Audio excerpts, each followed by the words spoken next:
Ooh. All right, everybody.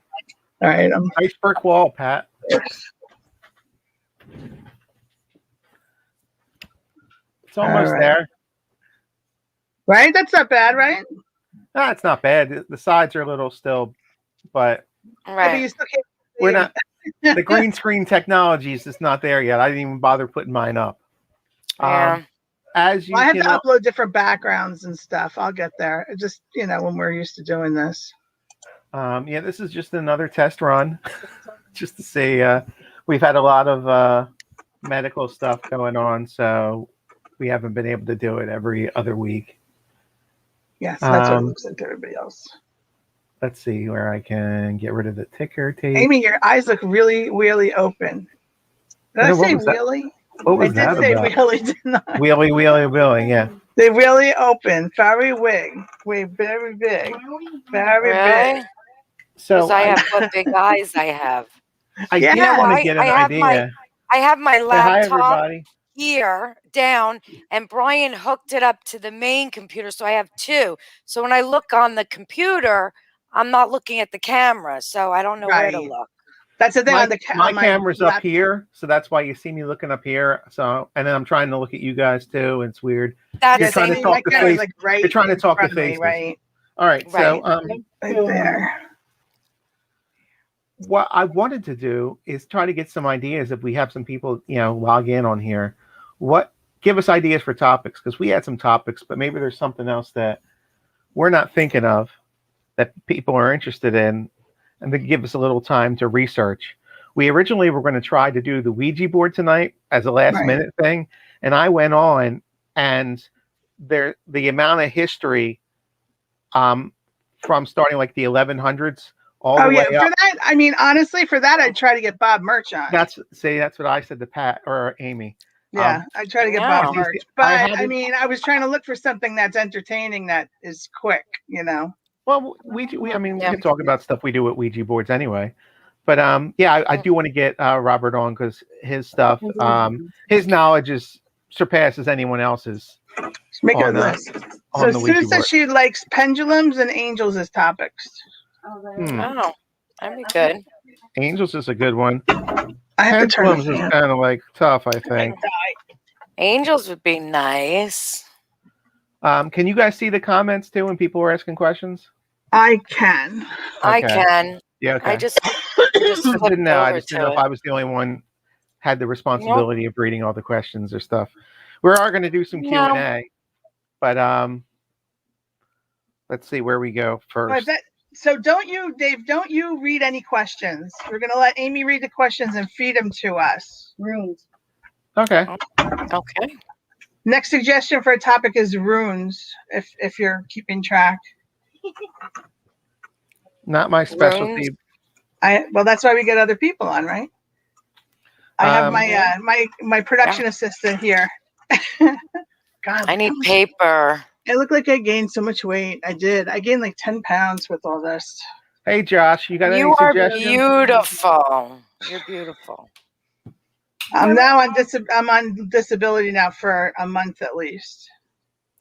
I know. And then we'll see where it goes after that. So at least I'm happy with that, because Yeah.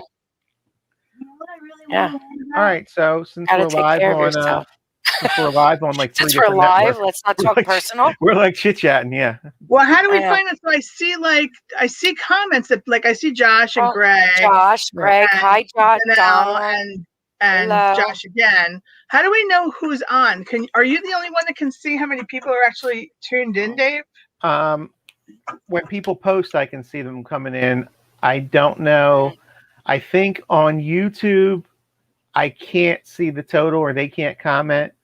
On the SJGR pages and my Facebook, you can. But from the screen I'm on right now, I can't see. I know I saw it last time, what the totals were. So I don't know how many people are connected and just didn't say anything. Okay. But you got to assume. I just don't know how informal or formal to be. If there's like 100,000 people on here, I don't want to be sitting here talking about my disability. Keep in mind, these stay up. So we could have one person watching us, and then 100,000 watch us over the next month. So that's right. It has nothing to do with live. Retro. Oh. Oh my God. This is like training wheels here. This is training wheels for everybody. So I have the laptop sitting on top of the cat scratcher, and the cat decided he wanted to scratch. All right. So, right. So what's our topic? We did want to talk about. Well, I just put general paranormal stuff. You know, I think having Robert Murch on with the Ouija board, if we could get him, that would be great.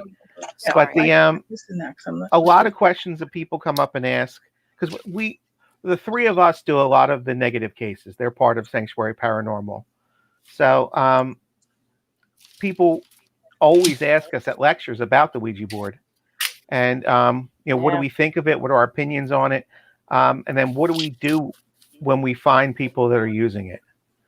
Because that is one thing we look for. It's actually a question on the questionnaire we give our clients, asking, do you use or do you own or something along those lines of a Ouija board? And I find that people will tell you the truth about the pound of cocaine they have under the kitchen sink or, all the other illegal stuff they have, but they'll lie about the Ouija board. And it's the weirdest thing. So we always go in and we're a little more careful and a little more confrontational to make sure that we're getting a truthful answer. I know when we find it, we're taking it and we're leaving. We're not there. They don't get to keep that. If they want it and they want to keep it and they're going to fight for it, then we're not going to take the case because there's something wrong there. They're using it they're misusing it. Because I've offered somebody in one case, one preliminary visit where we're doing the initial interviews, I offered them $20 which is $5 more than it is in the store. I say it's just $20. That's covering your loss and then some. And they said no. They didn't want to fork it over. It's like, no. They could have went and bought another one. So we say it's not a case. Too. So it's not a case now. Now it's just like somebody that we know. Amy's cousin Bradley, good old cousin Bradley, has a Ouija board. And he's not experiencing any paranormal issues. He just happens to have a Ouija board, and he does use it on occasion. Are we telling him that that's a bad idea? Are we suggesting he rid himself of this also? There are proper ways and safe ways to use the Ouija board. Definitely. I would never say never use it. But then I would say never use it. It's you need to know how to close it out and everything. You need to know what you're doing. And I'm never going to tell people how to use it because they're going to hear it. They watch this little, podcast or whatever. They see me telling how the safe way to do it. Then that night they whip out the Ouija board and try it. It's not one of those things like you read a book and then you know how to do it. But there are a lot of people who safely understand, and you have to understand it completely. Like Amy just, said something about you got to close the board. It's opening and closing the session. It's protections. It's intent. It's so many different things. And so the problem is, it depends on the person. Right. But where they get into jammed up is the people who are playing it as a game, and maybe there's something there, and maybe there is they have some sort of ability. They're sensitive in something, and that's giving them the ability to communicate. And something that that wants to mess with them, just taking the opportunity to do so, because they know that they can kind of draw them in, give them questions, so they're going to keep on asking more and more. The more they open that door, eventually, that if it's a negative entity, they don't need the board anymore to come through. That's no longer the portal. So, I mean, that's the end game. The other side, the dark side realizes this is a great way to get through. If we can get people who are just oblivious or, perfect example, like a party game. To get some people that are drunk or high using it where your mental acuity is not where it should be. You're not protected. You're not grounded. You're perfect targets. Or kids. Kids too. Kids. I used to. When I was younger, I used to play my birthday party sleepovers. Right. We all now they have the Hello Kitty one, right? The pink. It's pink. Yeah. Do they really? Are you serious? And then there's a glow in the dark one. The glow in the dark one's really cool looking. Now. That is pretty cool. Right. Yeah, it's hot pink. That's It's all hot pink happy. board. Mhm. I am all happy because I have I have one, but it's still in the wraps. It's not for use, but I have like a collector's item one. So I'm thinking like maybe that's a cool thing to collect is like interesting Ouija boards. You know, not to use but to own. Right. Does it matter if you use it, Dave? I think using it. I think using it's like that's the key, right? That is the key. Right. Yeah. I think you could collect them. Sure. Let's see which. Funny. Okay, that's the one I want. I just found this. Oh. You guys can see this, right? Oh, look, he's getting all fancy now. Yeah. Hasbro. This is the newest one. Oh, it looks like old school. Exactly. Yeah. It looks like it's got hinges on it, the old school box and everything. Now that's cool. Collectors and aspiring occultists ages 8 and up. You know, my aspiring occultist cousin who's 8 would love this for Christmas gift. And you know, over the years, people will message us and say, like, you know, we've been using the Ouija board, we've been talking to this entity, and I can't tell you how many times Zozo comes up. And I have no idea where they would get the idea that Zozo. What does it say? Isn't a Ouija board demon? I know. But it says it right there in their description. It says it the thing? Right. Next time it is. Zozo. I've heard of it. Yes, I've heard of that. Roseanne said, wait, guys, Roseanne said you have to watch if it's been used before also. That's something. Oh, yeah, I'm talking about purchasing brand new. I would never buy a used. Right. Buying a used Ouija board is like buying like a satanic idol and putting it under your pillow. Right. Oh, that's a cool one. Look at that planchette. What is that? It's just round. I don't think it's very small on my screen because I don't have a full screen. Oh, really? That looks really old. Yeah, this one. It says 1890. Let me flip back to so I can see. You can see that, Amy? Do you have like super? Barely. No, I'm on the big screen here. But if I look at my eye, I'm on the other. I have some of the other ones. Oh, there you go. There's another. That's the one I used to have. The one down where the people's hands were on. That's the one I used to see too. My friends had it. I never used it. Hey, Roseanne, can we add you to the stream? You want to come on as our special guest?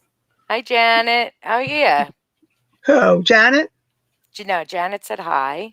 Who's our special guest? Roseanne? Roseanne. You got some information to share. I said add her. Go on. Yeah, I'm gonna. I have Sue here as special guest. She's my advisor next to me anyway. She keeps whispering in my ear. No one listens to her though.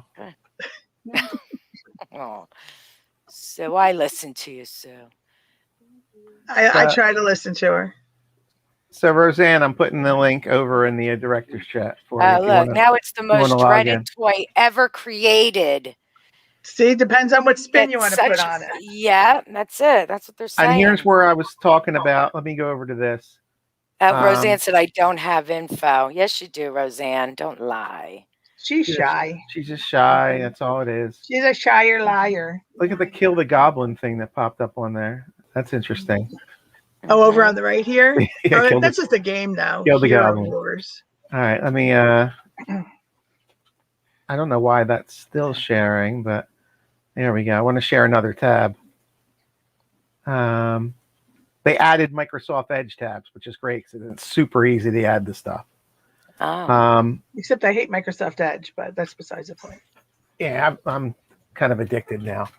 But if you look, I don't know how big this is going to be on people's screen. It's big, but I can't read it. It's too blurry. Yeah, it dates back to like 1100. Here we go. One of the first mentions of the automatic writing method used in the Ouija board was found in China around 1100 AD. And what I remember learning about it was that I can hear Pat whispering. What's going on? I know. We have another special guest in my studio. We lost the video. I have a special guest in my studio. All right, let me stop. Don't do drugs, kids. That's what I can tell you. My understanding was that oracle boards and things that are similar were used all the way back from like 1100 to I can't talk with her laughing. My understanding was they were used all the way back, like to ancient Egypt too, in Mesopotamia. They were oracle boards, and they weren't set up just like a Ouija board. Pat, are you going to be good now? I think so. I lost my whole screen because I was trying to make it bigger so I could read what that was saying, because it's like this big to me, and I blew up my whole computer, and the Mike delivered chicken. It was just a mess. This is maybe we do need to have that structure you were talking about. Just lanes that we don't get out of, which is impossible because I go in the weeds all the time. But anyway, if the Ouija board dates back that long, what I tell people at lectures when they ask, can they use it? I'm like, well, you don't need to have a Ouija board, really, do you? I mean, you could take like a glass and write some, take a piece of paper and just write some alphabet out on that. Yeah. And it's the same thing. I mean, and like we talked about, Dave, you and I, the pendulum, the same difference. I mean, it's doing the exact same thing. You're asking questions and getting answers. The problem with all of these is you have no idea who you're talking to and what their thoughts are on the other side as to what their intentions are for you. Exactly. Yes. Now the pendulum, there's even I know the store we have there's sheets that you set down, and it is the Ouija board. It's just in a circle. It's the letters and the numbers, and you have it swing towards each letter and each number. So it's the same exact thing. My concern always was, why do I want to hold something in my hand? Because you're conducting that energy that the spirit's using to move it around. You're in physical contact. Just like when people do the dowsing rods to ask questions, you're holding stuff that's, especially with the dowsing rods and the pendulums on chains, you're holding something that's like conductive, that can conduct energy. So that always seemed like a little too much of a risk for me anyway. Well, that's like the dowsing rods, though, too. The theory behind them is that the spirits are actually manipulating you to make them move. Like, the spirits aren't supposed to be moving the rods themselves, like with any kind of power. They're making your hands shift and shake to do their bidding. At least that's what I was under the impression of. The class that I took was it's the energy that's affecting the rods. Because your hands are supposed to stay as still as possible, which is impossible, obviously. They don't. But whenever I picked the rods up, they would just start spinning around and do nothing. And I learned that the first thing to do, and I go into a lot of this stuff, but you're skeptical. Because, let me see this really works. Because I hold and they spin all over the place. It's not doing anything. And what they had me do was look at the tips of the rod and focus, just thinking, I want the tips of the rods to stop and point straight ahead. And within about 5-10 minutes of just starting to do that, I could do that almost every time and stop the rods. So I was focusing my energy on it, but it wasn't like a physical movement. And it was almost like I was doing like the zero out. I was clearing the scale so it would start from scratch. Mm-hmm. And after that, it was the energies and the spirits that were manipulating from the outside, not manipulating us from the in. But your arms and wrists still get tired. You're still going to be moving minutely. But that's your interference. That's not the spirit interfering. Well, it depends on who you talk to. That's what I'm saying. Yeah. Like depending on whether somebody sees someone's wrists moving and is trying to justify that. Well, that's what it is. Exactly. It's not that maybe that's a theory. That's a good excuse for when you get someone who's got the shakes, and it's like, well, look, it's pointing over here now. It's pointing. No, it's not. You're shaking. Or the people who are visibly caught doing that little tilt, make it go that way, and someone calls them out on it. I was like, oh no, that's just the spirits moving my hands. Right. And I've seen people with pendulums do the same thing. So yeah, I've seen that too, and I think that's just that's an excuse, not how it works. For me, you should have a pendulum hanging from a wire or something, and if you want to put your own energy in it, put it on the table that's holding the whole setup. Don't hold that chain in your hand and dangle it, because then it's subjective, where your hand is going. And the same thing with the planchette too, and the planchette not so much, because that seems to move dramatically when it's working. Like when you're actually getting a response, that thing's like shooting out different directions.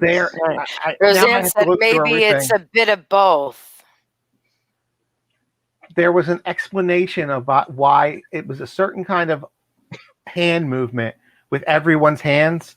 They have a special name for it. I'm not going to find it now because there's like 5,000 pages of this stuff. But it explained why the people's hands, the energy and the actual thing that was called when they were moving the planchette in unison. But again, that just could be, a lot of it is, there is someone pushing the planchette, obviously. What you were just talking about with the pendulum, though, before I forget that, there was a little triangle pyramid thing that was a wire, and you hooked the pendulum to it, and it just dropped down over top of the board. So you weren't. Right. I've seen that, and I've seen that work. But I've seen people using pendulums. I've held pendulums and had them go counterclockwise. And you know when you're holding it, you're not moving enough to make it swing the way it's swinging. Or then suddenly... It doesn't take a lot, though. When you're doing the... when you're asking questions or asking test movements, when you may be physically just, not as steady as you may want to be, but when you're asking it to swing to the right, and it swings to the right, and then you ask it to stop, and it stops. Kinetic energy doesn't work like that. The object stays in motion unless something physically stops it. That's means you holding the top. You're physically stopping it. Not in a dead stop. You can't swing a pendulum and then stop it dead. It's going to continue to swing and slow down. Right. Oh, you mean like dead stop? Dead stop, yes. I've never seen that happen. We would do like the little test like that, counterclockwise, and then suddenly start, clockwise. It has to wind down normally, not just completely reverse direction. That's when you're kind of got something going on. All those things. It's very subjective. It's some people use them, and every little movement, it's real, and that's not realistic. Well, Stu is saying that before she programmed hers, she had a dead stop on her. Wait a minute. What do you mean program? You program? If it's a crystal, especially, you have to program your crystals. You have to tell it what you want it to do. They all have different properties. Oh, I didn't know that. Yeah, we have to have a whole crystal thing still. That's a whole crystal class on here, No, oh yeah, no, I know. I thought it was on the list. What I happen to have. Oh, look at that. No, Mr. Pendulum's here. Now you can say I am shaking, so the momentum is making it go in a clockwise form. But you guys can't see my hand as much. I'm moving it, not intentionally. My hand is not staying steady. Right, nobody's can. Right, you can't stay with your hand extended for any period of time without it moving. What about if you go like this? Right, but if you're like this, right, and it's starting to move, say it's like going around like this. Mm-hmm. If it suddenly stops and then goes around the opposite direction, energy. Well, then that's interesting, like that. Right? That's interesting. And that's what different. When I see the stuff, I'm looking for dramatic stuff. I'm not looking for handshaky stuff. I'll be rolling my eyes with everybody else. But if there's something that like defies what normal laws of physics are, then I'm interested. Right. But I think that the pendulums and the dowsing rods get overlooked for their potential danger too. I used to have a video I played in the store, in the Mount Holly store. We used to have videos running all day long on one of the TVs. And there was one, it was a guy that became a religious demonologist eventually, but he was at one of like a public hunt, like we kind of do, and you're handing out the dowsing rods and let people play around with them. And he was showing them how to use it. So he was focusing, and he was holding the dowsing rods and getting them to answer questions. And he didn't know that there was something bad where he was asking. And the thing zapped him, knocked him off his feet. And he still he had a metal crucifix underneath his shirt that it's scarred in the shape of the cross on there, and the chain going up where it burnt him. So it was that kind of backlash of energy coming through. In a good way, it put him on path to be a religious demonologist. Maybe they knew he was already going to be on that path, so they wanted to poke him, try to knock him down and scare him first. Oh, you think it was the good guys recruiting? Yeah. Well, no. The bad side knew, hey, this guy's got potential. He might turn out to be something we got to worry about. So if we can knock him down now, scare the crap out of him, maybe he won't do that. And it actually had the opposite effect. Right. Gotcha. There's a lot of people that get into the demonology part because they were terrified. They had experiences, and now they want to fight back. Yeah, definitely. I mean, that's kind of. I think that's how I wound up where I am, is because of what happened to me, and I don't want it to happen to anybody else. So if I can help them in any way, because there wasn't any help for me at the time. But we also since have a then, lot of over the years, we have a lot of members that joined for that same reason. They want to help. They want to be able to be as helpful to someone else in need that has nowhere to go as the team was to them when they were in that situation. Like they want to pay it forward, over the years, there's always been people in the group that were like that, and they bring a certain expertise, because like what I tell people, because I've had exorcisms performed on me, when I'm doing like an exorcism, I know what it's like standing up in front of somebody and sitting down having it done. So when you get people that were clients and dealt with, whether it was like a green flag, normal, typical haunting to something much worse, when they sit down with the clients, when they're telling them, hey, I understand what you're going through, there's a real sincerity in that, because they do. And then they can actually share, like, this is what I experienced. And in my house, we had this going on there. And the people really open up and feel even more comfortable, because they know that this person, everyone can say, yeah, I understand. But, just that's just human nature, telling someone, I understand what you're going through. Unless you've been through it, you really don't. Right. You can empathize, but when you've been through it yourself, that's a great tool that you can turn around and use when you're going and helping people with any level case. Well, I'm sure they're also thinking that everyone's going to think they're crazy, like right off the bat. Right. So they're already paranoid about that happening to start with. So you have to kind of break down that wall that they have to get them to open up. How many comments or initial contacts we have with clients through email or through chat or anything start with, you're going to think I'm crazy, somewhere in the first couple sentences. And even when we're at the prelim or just talking to and interviewing them, I try to use as much humor, I guess, to kind of lessen the stressful nature of it. So they'll say, like, you guys are just going to think I'm crazy. I'm like, you're talking to people who, we got all black shirts on. We're coming in and going to sit in a stranger's house for hours in the dark. Who's crazy? Definitions of crazy, or I'm going to say you sound a lot more sane than we do right now. So and that's right there. They get that little giggle, the laugh. They feel that whole wall comes down. So there are little techniques that excuse me. I'm sorry. You learn over time of how to talk to the clients and how to deal with them to put them at ease, to make them feel comfortable, because all their stress and anxiety can make the case worse, and whatever you're doing to help can be defeated by what they're going through. So it's a lot of mental aspect of the case too. And maneuvering to make sure that clients feel a certain way and are in a certain place in order for you to be able to help them. Right. Who else we got here? Oh, there's Nancy. Where's all the trainees? I think they get demerits if they don't show up, right? Did you post it on? They were asking if we were having it tonight, and at the time I hadn't heard from you. So yeah, it's on the thread though. You did tell them after I told them I wasn't sure? No, it pops up on the Facebook thread though. They should see it popping up saying SJGR went live. I don't know if they're paying them that much attention. Unfortunately, that's the honest answer. Yeah, if they're not paying attention, I guess they're not going to pay attention to Pam just said, hi, y'all. Hey, There's Pam. Hi, Pam. And Pam gave us 3 exclamation points, 4 exclamation points. She did. I think there's important. 3 and one's an L. Is sleep paralysis paranormal? Oh, Rose just said hi. Oh, you just read it. See, now they're all popping in. Somebody tipped them off.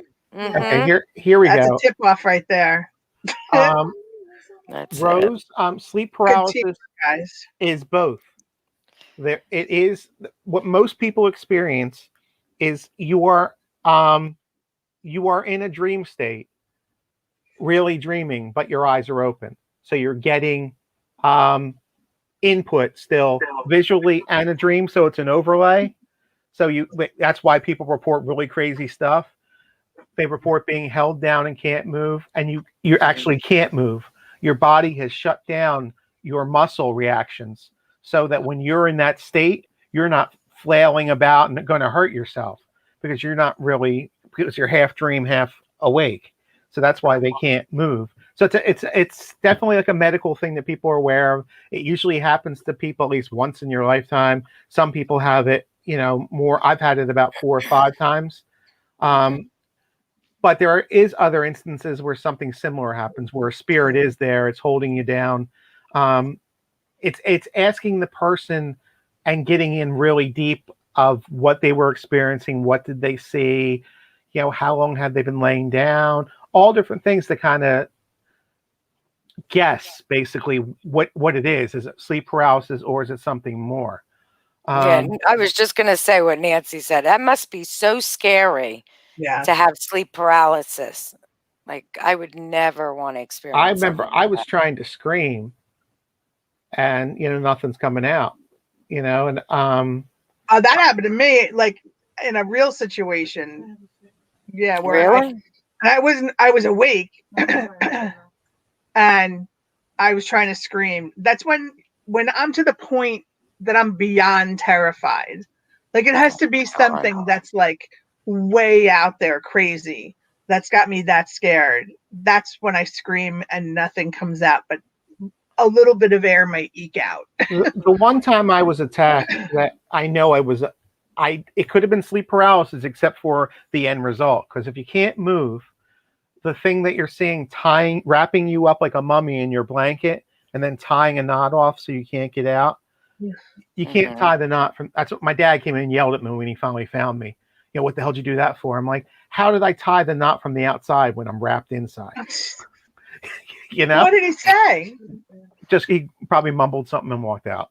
Idiot. He wasn't a believer in any of this stuff. No matter what he would see, there could have been like the devil sitting right there waving at him. He'd go, "What the hell did you do this for to me?" So when you're dreaming, Janet had some. I'm popping the questions up on the screen now too because it's that's good. Dream. Are you dreaming or are you in a different? I don't want to say dimension because it sounds crazy. You can sound crazy. It's all right. It's a different realm, a different dimension. Sometimes a dream is not a dream. Sometimes a dream is you are, whether you want to call astral projection, you are not. I was going to say. Your body's one place, like Doctor Strange. Your physical body is one place, but your ethereal body is someplace else interacting. Because Michelle has that. My wife has that all the time when a lot of the pictures and the demonic attacks that she's experienced have been on that other realm. I remember even John Zaffis telling her after he looked at some of the pictures, he's like, "You were in hell. This is one of the rooms in hell. They took you there to have a little negotiation." So dreams, wow. Even spirits, just relatives. If Aunt Sally pops up in your room and starts talking to you, you might not stand around to figure out what Aunt Sally is saying. If she appears in your dreams, though, and it's like a lucid dream. I know. I'm trying to like hold my hand up and block Pat out on the screen so I can't. I know you're so distracting. She's the one that wanted everything serious and structured. She's like the comedy relief here. Why you don't even blowing kisses at you? If Aunt Sally appears in your dream, you're going to remember what she said. You're not going to be afraid because you're in a dream state. So it's a way that spirits can communicate with us. So what do you want to call a different realm, a different dimension, a different level? Obviously, spirits aren't on the same exact plane we're on. Otherwise, we'd see them all the time. That's why they kind of like phase in and out. I think it's vibrational. What about astral projecting? Have you ever done that, Dave or Pat? I don't know how to. I would be afraid because I'd be afraid I couldn't get back in my body, or I'd be afraid something's preventing me from getting back in my body. That's a good idea. That's good. I didn't think of that. Michael, I thought you're tethered, though. People that do actively astral project aren't they automatically tethered? So they automatically no. You're supposed to make sure you're tethered because something could block that. Oh, all right. I just thought it was a natural thing that happens. I'm sure some people it happens naturally, but other people that are just, it's not something that I would rely on occurring naturally. Right. I'd want to make sure. Because I know the Institute of Parapsychology has done a lot of research on that specifically, and there's documented cases of somebody having a conversation in one place when they were actually sleeping in another place that they were able to document, you know. But we deal with a lot of referrals from locations that teach people how to do the meditations and the astral journeys and stuff. And we get a lot of clients that way because they mess up. They don't follow all the rules, like having what I call a gatekeeper. While you're out of the house, someone needs to be watching the door. So you need a security guy at your door, so when you come back in, you can get in, but nothing's getting in while you're out. That's just a little technique that some people think. Even just hearing me say that, it sounds ridiculous. It's that too. But a lot of people just blow some of the steps off because they want to take a quick run to it, and that's how they want to be in a client, because they're now vulnerable for something to attack them, and they're not in a spot where they can easily respond back. They have to get back in the body first. Or imagine something that's keeping you out and just messing with you out there. Just the psychological torture, you know? There's so many different ways for stuff to mess with us. I try not to put myself in situations where, you know, I'm going to be more vulnerable. Yeah, well, I mean, and you're also looking at it from a ghost hunter's point of view, right? Not a scientific point of view where you're in a lab coat. You know, you're assuming demons aren't going to come flying through the door. They're not, you know, necessarily after if we're you. Looking at it if we're looking at it from a scientific point of view, we're not journeying out of our bodies either. No, but I mean, they're trying to prove a scientific point of view. They're trying to prove that they are journeying by these different methodologies. But in their case, they're not of the thought that, you know, as a person in a scientific experiment, demons are after them actively, because most likely they're not. You know, I know what you're saying, Pat. They're not going after that guy, you know, unless there's a reason they want you, they don't want it found. They want you, Dave. Right. They're busy with you. No, wait. Nancy said something. There's a documentary on Netflix dealing with seances and astral projection and near-death experiences. I'm sure. Yeah, remember what it's called. I think I know what you're talking about. It's a documentary. I can't remember it either. I think it's like near death or something. I'm gonna have to look it up. Find the name of it. One of the trainees that's on this thread, go find the name of that thing. Michael, why is Hat Man seen during sleep paralysis? What's with the hat? I don't think it's a hat man. You know how many people report spirits as a tall, dark man with a hat? It's the way your mind is perceiving it. And when you're in sleep paralysis, real sleep paralysis, you're seeing gibberish. You're getting mixed signals. What you see is stuff that's in the dream state being overlaid on the reality of your eyes being open. It could also be what they want you to see, you know? Yeah, guess what? This one guy who it's his thing. He likes to cause sleep paralysis because people freak out, and he is like into that light torture of people. He likes to show through his hat so that people will know him and remember him and go like, oh, there's the hat guy. You know what I mean? So maybe he's trying to gain notoriety in the demonic world or wherever he resides. I think that sounds like a Hollywood movie plot right there. Well, I watch a lot of Hollywood. And Freddy Krueger. It's possible. I don't know the motives. The Hat Man. It's the Hat Man. That's what I'm saying. It's like Slender Man. I've never heard of Hat Man. So is there Slender Man? Well, there better not be Slender Man. See, now I have to realize there might be kids watching this, and now I really have to watch my mouth. Especially, and you do too, Amy. You got a potty mouth on you. Who? Amy. Oh yeah, she does. Yeah, I do. So there's no Slender Man. Is that like a statement? I think this is me as Hat Man. There you go, Hat Man. This is my Hat Man. I haven't been out in a while though, so you may not recognize this hat. This is a new hat. To be honest with you, I've seen a guy in a hat, but it was a bowler, like the 1930s kind of bowler. A bowler. I don't have one of those. Cap. So I mean, I've heard so many descriptions of the people wearing the hats that I don't think it's the same spirit all the time. All right. Well, this is going to be mine. So when you see this in your sleep, that's me. Now, I want to put this up too, because there's meditations to guide you to astral project.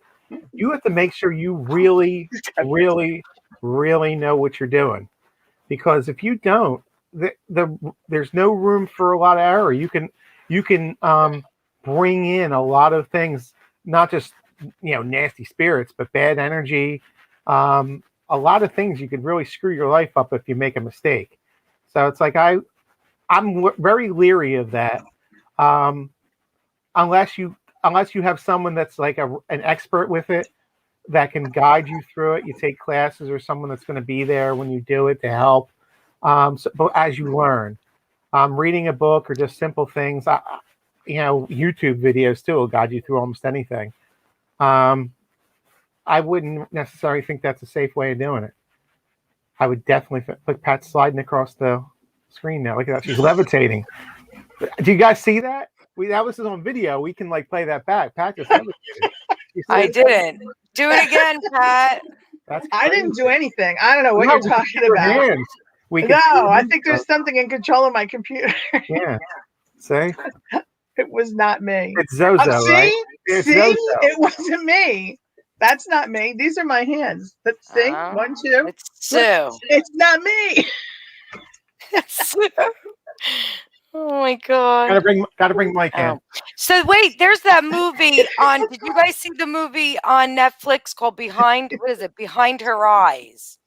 It's all well, I don't know if I'll give it away if I say that. Yeah, you always ruin movies for everybody, Amy. Well, watch it. It's a. Let's just get rid of her altogether. Amy. All right, you're back, Amy. You're back. Oh, you're so lucky because I was going to hang up. Ah, sure.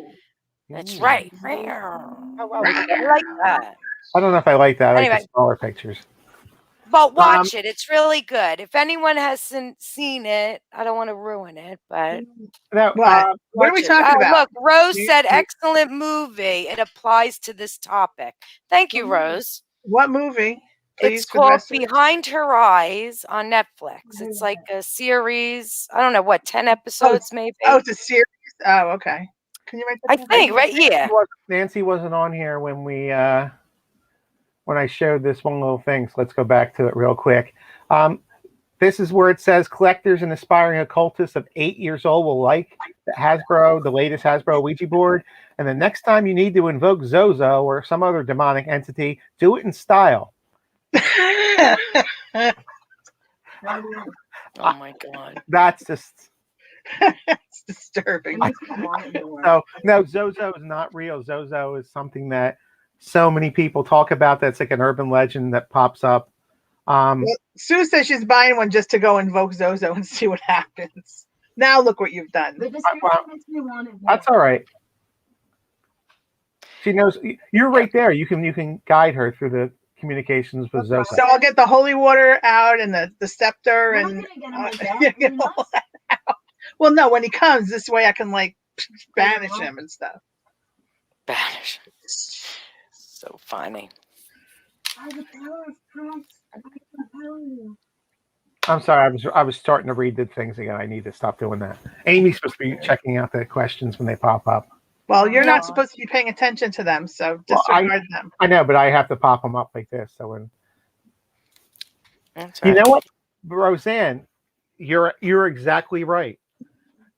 People talking about something enough and believing in something enough can make it real. So there probably is a Zozo now. Does that mean there's a Santa Claus too? Well, there is a Santa Claus. Exactly. And Easter Bunny. I got my Christmas lights still up in here. I got my Santa lit over here. We still have our Christmas lights outside, but they're not turned on. I got them all piled up. I got the whole big giant display I got to put away. Mike ran some of ours over with a lawnmower, but we won't talk about that. Mike, what'd you do that for, buddy? He wanted to see what would happen.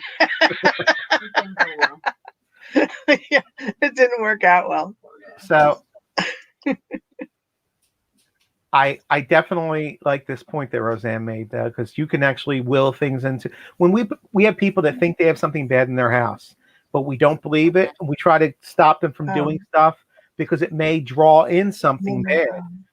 Your worst nightmare you can help create because you're thinking about it so much. Nancy, that's right. Nancy said the Netflix documentary about the it's called Surviving Death. That's what it's I saw that. About people. Yeah, that's what she was talking about. That is the name of it. Can you write that one down too? So that's pretty good. Write that one down. I just got access to Netflix. Yeah, well, now that you're not you have a lot of time to watch all this stuff. Yeah, no, I have so much other things to do, like I know. clean my house and take care of my family, which is all right. All right. I don't know. Nancy said, "Are they manifesting it?" I don't know what she means on that. Let me go back to chats. Where's the chat? That comments. Are they manifesting what, though, when they're creating? I think if you think about it, it's making it real. Yes, it's like a thought form. When we have the demonology class where you can actually make, and sometimes the thought forms can even become their own entity unto itself. Right. Because of that, I'm trying to get rid of this damn thing over my head. You had the question, what's the difference between a thought form and a poltergeist? Poltergeist is telekinesis and a mixture of other things where people are creating the activity. There's a lot of documentation. There's a lot of books out there, and it's overwhelmingly for that one theory in particular. Like they always point to like the I can't say that word. Prepubescent. Thank you. Teen, got that one. Female, most of the time, although it doesn't have to be. Right, can be males. I've seen male cases. It's basically stress and hormones, so it can be menopause too. So, but it's, they're creating the energy. Now, one way you can tell that it may be a poltergeist is the activity seems to be very, very over the top. Like when people report a haunting and a glass falls off the table or a glass is thrown at them, a poltergeist, the whole glasses, cups, platters, the kitchen, doors fly, the cabinet just dumps out. A lot of stuff, right. and it's stuff that it seems like a little bit more than what your average spirit is, and that's like I was telling you, Dave, that one case that I had where the lamps, the floor lamps, were walking towards the woman, and then the toilet paper was rolling overnight from the bathroom and wrapping around all the furniture leg by leg, the entire table, like crazy, like over the top stuff like that. I like that. I got to remember that. Yeah, it was really. I come back to haunt people. Hey, where did you see this, Pat?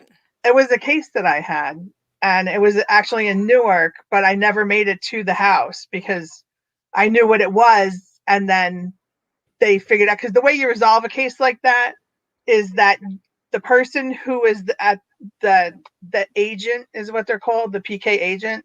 Mm-hmm. So if you can tell that person and convince them that it's them that's causing it, it ends instantly.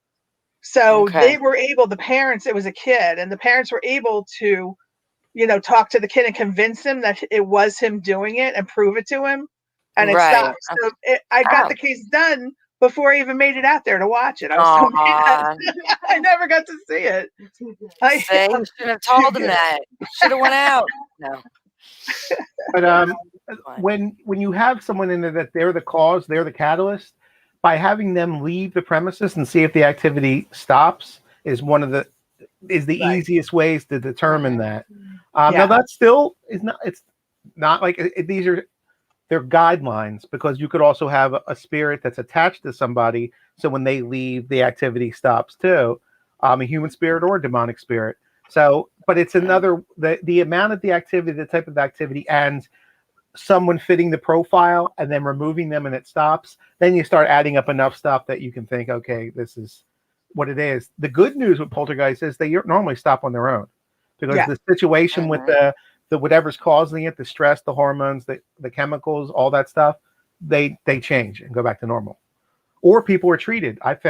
In the one study I was reading, they were just treating them for stress.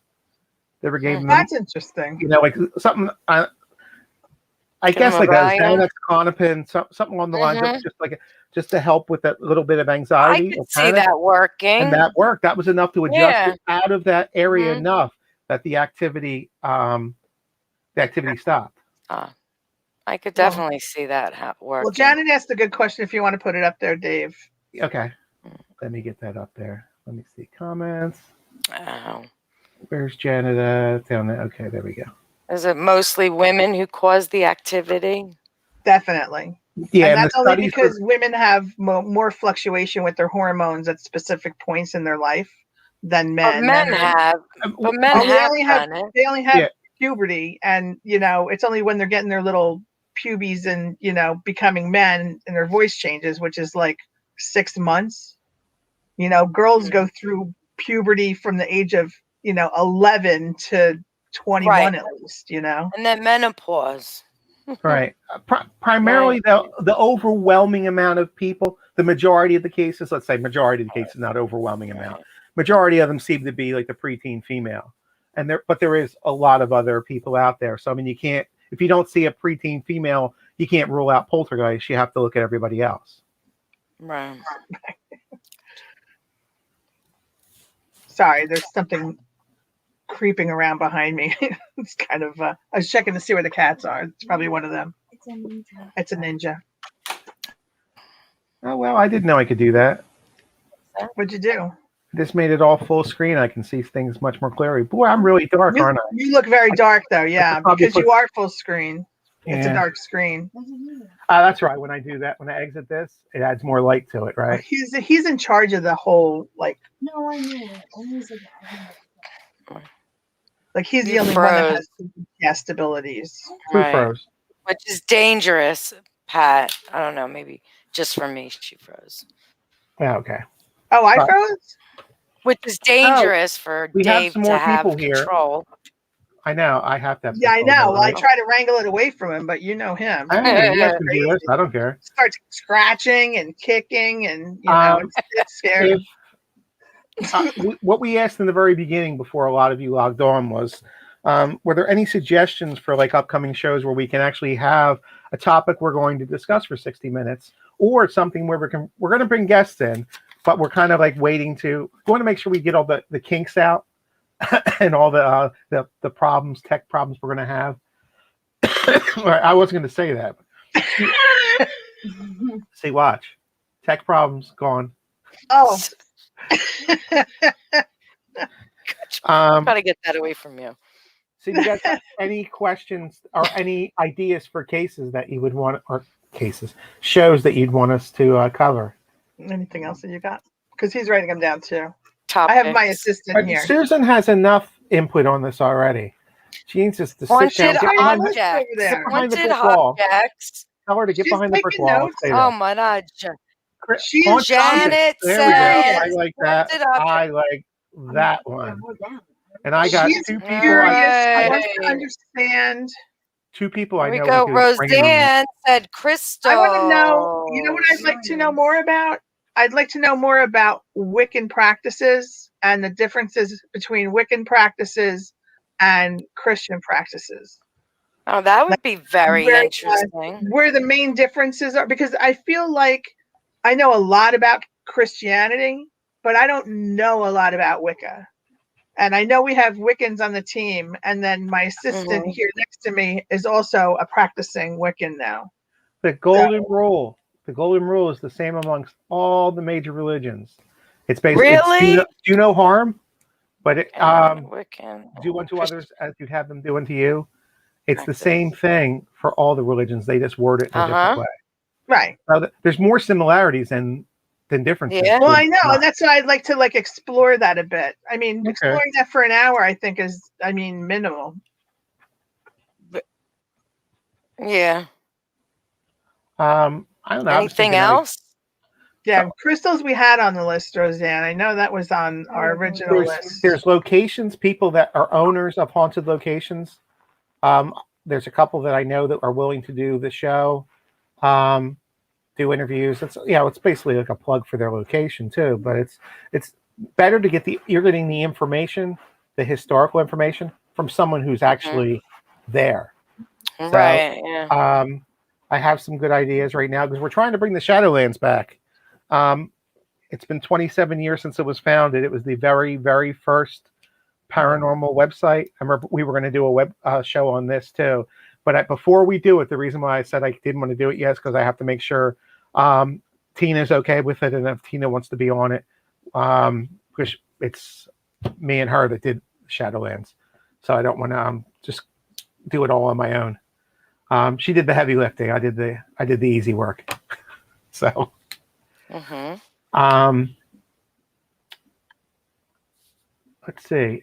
There's other people, just people throughout the industry, or everything from cryptozoology to UFOs to the ghosts and hauntings, all that stuff.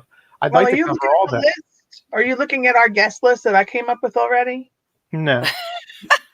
I don't even know. I don't know where it is. Why do I bother? Is it somewhere where I can see it? Yeah, I like. Roseanne, get another good one. What not to do if you think you have a ghost. That's like 3 or 4 shows. That's like 4-parter series. That's a good one. Okay, someone write that one down. I did. I just wrote it. Sue's got it. Yeah, Sue's got it.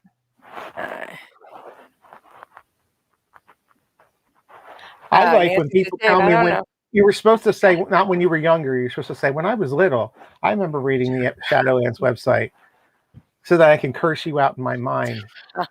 You're reminding me of how old I am and how long Well, Dave, that was the Shadowlands website was where I was directed by Jason and Steve and Tango at the time. When I was having a problem, I went to them personally and they directed me to the Shadowlands website. So, I mean, if you don't have notoriety in that statement alone, I mean, that was the go-to place. And it should be again. So we have to get it there. Yep. We had to recruit some of the people from the group to help too. Right. Now that I know there's more web-based people, they might be able to help. Let's see what we got. Urban Legends Paranormal Edition. That's a good one. Slender Man. We already covered Slender Man. And Hat Man. I want a whole episode on Hat Man. Only if I can change my hats like a bunch of times. Yeah, we're gonna have to do that. We're gonna have to get drawings and eyewitnesses and stuff. We're gonna have to do Hat Man. But we only have an hour. Honestly, we're gonna have to extend some of these more than an hour because an hour isn't gonna cover that. Well, if not if you're gonna have guests involved. If we have to get two-parters, that's no problem. Hey, it is, isn't it? Like, what? Unless you can record it and air it a week later, because we're not going to have guests come back twice.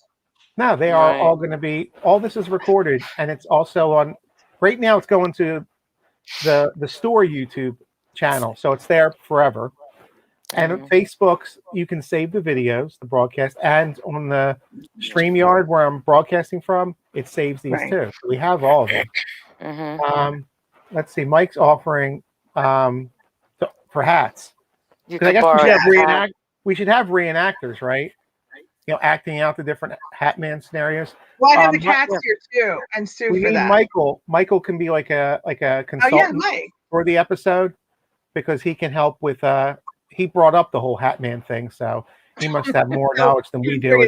Oh, Michael yeah, he'll be our expert on there. We'll bring him as a special guest online. Yeah. All right, so let's see. I saw Robin Giuliano. That was a good last name. That was cryptozoology, definitely. Angels. There's another one. I think we had angels, right? Yeah, we had angels. And here we go. We had angels. Crypto was on the original list. Let's see. How do you investigate areas with Native American history? Ooh, that's a tough one. We just did that, right? We just did that. We just did a whole case like that, Mag. We did? Yeah, Kansas. Because we had to figure out if it was Indian or not, if it was Indian related or not. I prefer if it is Indian related, not to mess with it. Honestly, I would prefer that. There's a lot of groups out there. There's a lot of people, local people that are, still practice the old ways. That's the best way I can phrase it. To them, it's not the old ways. Or there's a lot of groups that have Native Americans in them that know the right way to do things. In the past, I've been on cases where we were following what people told us to do. And because it was us telling, just doing what we were told, not believing what we were doing, it didn't work. And in one case, it made it worse. Because it's almost we meant well, but did it come across as mockery to the spirits? Here's another one. This is trainees. This is actually a test question. You need to know what ITC is. Instrumental transcommunication, ghost boxes, the portals, any device like that that's that you can connect. Back in the day, it used to be a TV when it just had the snow, not connected to an antenna, with a video camera filming through it to create that loop and having spirits communicate through that. So there's a lot of different things that covers, but that's a good long history to go through, from EVPs to the people who did the video versions of the instrumental transcommunication. So that's a good one. Protection. Did you write that down, Aim, or you want Sue to? Man, I'm trying. What was it? Instrumental. What? You got it? Transcommunication. I'm teaching her shorthand over here. Good.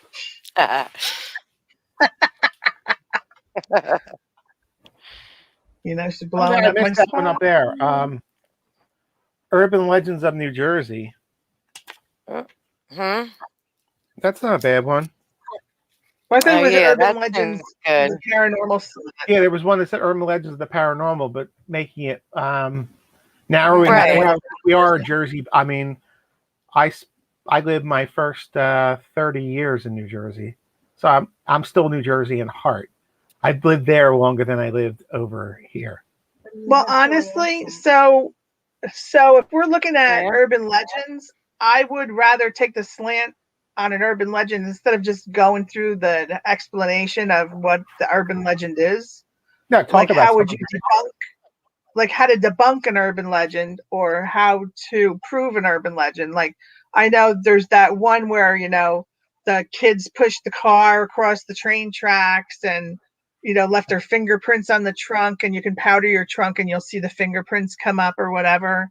And they disproved that because of the grade on the road and, fingerprints that were there already and, that kind of thing. So, every state has their own, like Crybaby Bridge. Everybody has Crybaby Bridge. It's not a real location. It's a legend, it's like the Headless Horseman, kind of thing. It's got to that mythology level of an urban but at least you have Sleepy Hollow. If you're going to go check out the Headless Horseman, you can go to Sleepy Hollow for that, to check out the legend of it. Right. And basically it's the cemeteries there and the bridge.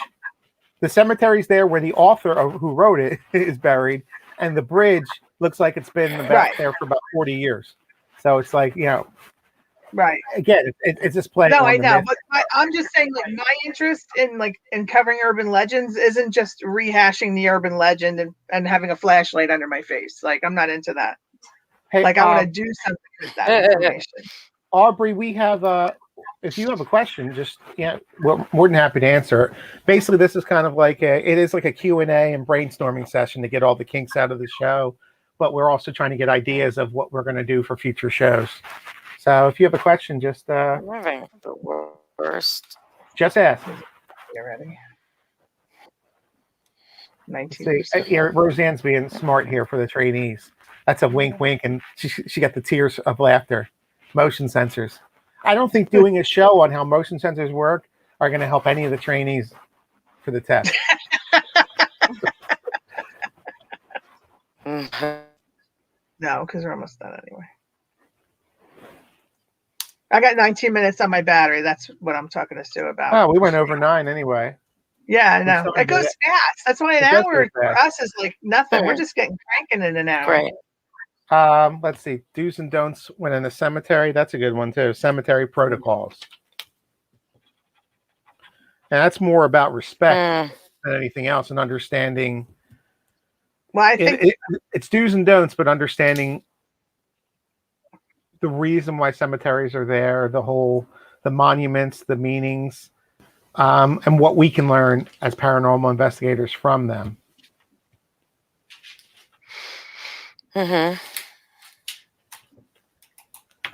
I don't know if Aubrey's still there and has a question or not before I just did log you have off a question, Aubrey? Because we're gonna scoot soon. Yeah, I'm having technical difficulties here. When you see a ghost, should you acknowledge them? Depends. That was a good answer, wasn't it? Thanks or not. Depend. That's a general question. It's a vague question. It depends on the situation, and it depends on what else is going on. In some cases, yes, because we're going to tell you to set your boundaries. Yeah, well, you don't even know what they are at first. You have to establish what they are. Are they residual or are they active? But if it's something bad and you're acknowledging them, you could be giving them some kind of authority. So it really isn't something that you could go. Oh. All right, here we go. It came right out. Water turning on by itself. It depends on the faucet. So you'd have to check out the faucet, yeah, but that actually is a thing. Spirits love to flush toilets and turn water on. So I mean that is something that is experienced across enough cases that would be one hell of a pressure problem across different areas of different states with different brands of sinks and faucets. But some of them are washers and some of them are water pressure. And I've had both, and I've also had paranormal. So the first thing to do is to get a plumber or someone knows plumbing to go in, replace the washers on the faucets. I think the 2-handle ones are better. Like if something's going on a 2-handle one, it's a little more suspicious, than a single-handled one. Those ones with the one handle, you just kind of swing it around. Those I think are more known to go off on their own due to water pressure problems of washers. But the water pressure problem, when it blows a seal, is not necessarily going to turn the knob because it's blowing. It depends on where. No, it doesn't turn the knob. It's inside of it. No, I mean where it's the seat, the valve. Yeah. So the water pressure can move that without turning a knob or a handle if it blows through that. So, I mean, then that would be a dead giveaway. It's water pressure. But yeah, I agree. Having someone come out and check it out, definitely. You always want to be able to rule out when you're looking at a lot of stuff going on in the house. We tend to attribute everything to paranormal then, but maybe out of 10 things, 2 are really paranormal. So there is something going on, but we're being distracted by the other 8. So if we can figure out what's going on with those other 8 things, we can then focus our full attention to just the actual things that are happening that we know are paranormal or believe that are paranormal. Yeah, so the knob might move, but it might not, depending on exactly where the problem is within the faucet itself, if it's a faucet problem. Ever seen how can a skateboard roll with no wheels? That's isn't that like an idiom or something like that? If a skateboard rolls across the porch with no wheels and then back across the porch, I'm gonna go out on a limb and say that's paranormal. That's what you call a snowboard. It's not a skateboard. It's a snowboard. It has no wheels. It's kids. But if it goes across and then back, movement back and forth, it's not gravity. It's not anything like that moving it because it wouldn't turn around and go back the other direction. Is it floating as it's moving? Could be wind. If you have say a hurricane, the wind's blowing one way and then the wind changes, it blows another way. I think if it was a hurricane, that would have been part of the. During a hurricane, have you ever seen this? Hey, you don't know. You don't know what these people are asking. You know, you're only getting this much of a. Steve, it was Steve, Yeah, and he said that he's seen it happen when he was younger, and he was home. Oh, it was our Stephen? Oh, then I would definitely discount it. It's Stephen. Forget. He's just making it up for attention, I think. Oh, it's in Alabama. Yeah, that takes 5 points off on top of that. Alabama. In North Alabama, right? They don't get hurricanes there. Yeah, they do. I don't know. Do they get tornadoes? Maybe. All right, guys, I gotta step out. I still have work to finish. Today's my last day of work.